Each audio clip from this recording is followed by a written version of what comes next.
Aujourd'hui, j'ai envie de vous parler du rang dans la fratrie. Qu'est-ce que cela induit que votre enfant occupe la place de l'aîné, du cadet ou du benjamin?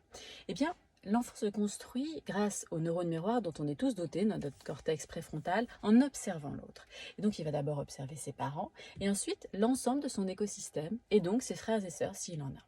Alors l'aîné, il va se construire par rapport aux projections de ses parents, il va être plutôt l'enfant modèle, l'enfant sage qui a envie de faire bien, l'enfant structuré. Et puis le second qui arrive, il va se construire en fonction de l'aîné. L'enfant se construit en ayant un fort besoin d'appartenir, appartenir au groupe, à la famille, et de contribuer, d'y trouver du sens.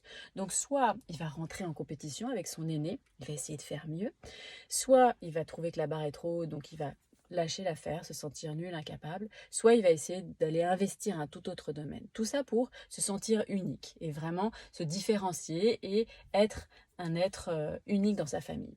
Et puis le troisième, c'est celui qui remet un peu tout le système en question. C'est le rebelle, c'est celui qui rue dans les brancards. Alors si je caricature, on va retrouver dans les aînés des médecins, et puis dans les seconds, ceux qui ont raté médecine, mais qui vont créer leur boîte. Et puis dans les troisièmes, des psys ou des artistes. Alors évidemment, c'est une caricature, mais observez, quel rang vous occupiez vous-même dans votre fratrie? Qu'est-ce que ça l'a impliqué? Qu'est-ce que vous avez reçu de l'extérieur, de votre famille? Quel rôle vous avez dû jouer?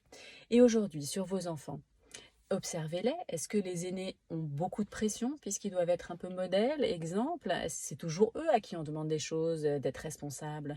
Et les petits derniers, les petits chouchous, eux, on leur demande rien, mais parfois ils aimeraient bien avoir un peu plus de responsabilité, être un peu plus engagés.